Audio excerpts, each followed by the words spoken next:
Hello hi అండి అందరికీ. లోహిత అయితే మెల్లమెల్లగా కర్రీస్ తినడం అయితే స్టార్ట్ చేసింది. అందుకని నేను ఎన్నో వందల వ్యాధులు నయం చేసే మునగాకు ఫ్రై అయితే ప్రిపేర్ చేస్తున్నాను. అది మీకు కూడా షేర్ చేద్దామని చెప్పి వీడియో అయితే తీశాను ఇవాళ. ఈ మునగాకు చిన్న పిల్లల నుంచి ముసలివారి వరకు ఎవరైనా తినొచ్చు. ఎందుకంటే ఈ ఆకులు అన్ని బెనిఫిట్స్ ఉన్నాయి. మెయిన్ షుగర్ ఉన్న వాళ్ళకి షుగర్ కంట్రోల్ చేస్తుంది, కంటి చూపుకి బాగా ఉపయోగపడుద్ది, ఐరన్, కాల్షియం ఇలా 1, 2 ఏంటి వందల బెనిఫిట్స్ అయితే ఉన్నాయి. కంపల్సరీగా వారానికి ఒకసారైనా తినడానికైతే ట్రై చేయండి మీరు కూడా. నేనైతే కొంచెం ఆకు తీసుకొచ్చి ముందు రోజు ఈవినింగ్ ఇలా క్లాత్లో అయితే ఫోల్డ్ చేసి పెట్టాను.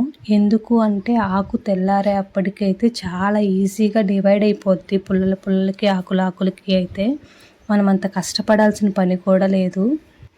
చూసారా ఎంత చక్కగా అయితే వచ్చిందో. మమ్మీది అయితే మొత్తం చాట్లో వేసి శుభ్రంగా చెలుగుతుంది. బాగలేని ఆకులు అయితే తీసేస్తుంది. ఇలా చెలిగిన తర్వాత బాగా 2 టైమ్స్ అయితే వాటర్లో వేసి కడిగేసి ఇప్పుడు మనం ఫ్రైలో వేసుకునే కారపొడి అయితే ప్రిపేర్ చేసేద్దాము. చిన్నపిల్లలకు పెట్టేది కదా, అందుకనే కారం అయితే కొంచెం తక్కువ వేస్తేనే మంచిది. నేనైతే ఎక్కువ మిరపకాయలు అయితే తీసుకోలేదు, ఇలా కొన్ని తీసుకున్నాను. అండ్ శనగిత్తనాలు కొన్ని తీసుకున్నాను. అవి కొంచెం ఫ్రై అయిన తర్వాత కొంచెం కరివేపాకు వేసాను. లాస్ట్లో స్టవ్ ఆఫ్ చేసే ముందు అయితే జీలకర్ర వేసాను. ఇలా అన్నిటిని అయితే నేను మొత్తం రోట్లో వేసేసి కొంచెం ఉప్పు వేసి మెత్తగా పౌడర్ లాగా దంచాను. మిక్సీ ఉన్న వాళ్ళైతే మిక్సీలో వేసుకోవచ్చు, కానీ రోట్లో వేసిన టేస్ట్ అయితే రాదు. మీలో ఎంతమంది ఇలా ఎక్కువ రోట్లో వేసి దంచిన పొడిని పచ్చళ్ళని తినడానికైతే ఇష్టపడతారు? నేనైతే దాంట్లో ఫస్ట్ ఉంటాను. ఇలా మెత్తగా దంచుకున్న తర్వాత చూడండి, ఇలా వచ్చిన తర్వాత తీసేసి పక్కన పెట్టేసుకుంటే చాలు.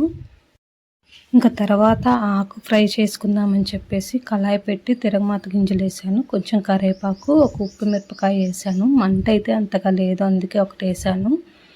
ఇలా ఆకేసి బాగా చిన్న ఫ్లేమ్లోనే పెట్టేసి పచ్చిదనం పోయేంత వరకు అయితే ఫ్రై చేసుకోవాలి. మనం ఆ పచ్చిదనం పోలేదు అంటే మనము తినలేము, పిల్లలు తినలేరు. ఇలా కొంచెం ఓపికగా చేసుకున్నాము అంటే ఫ్రై అయితే చాలా టేస్టీగా ఉంటుంది. ఇట్లా ఫ్రై అయిన తర్వాత మనం దంచుకున్న పొడి వేసేసి కలపెట్టుకొని కొంచెం లాస్ట్లో ఉప్పు అడ్జస్ట్ చేసుకుంటే చాలు. ఇంకా మీకైతే వీడియో నచ్చిందని అనుకుంటున్నాను. ఇంకా మీకు ఏదైనా వీడియోస్ కావాలి అంటే కమెంట్ అయితే చేయండి. ఇంకా మన ఛానల్ ఎవరైనా సబ్స్క్రైబ్ చేసుకోకపోతే త్వరగా వెళ్ళి చేసేసుకోండి. సరే మరి ఉంటాను.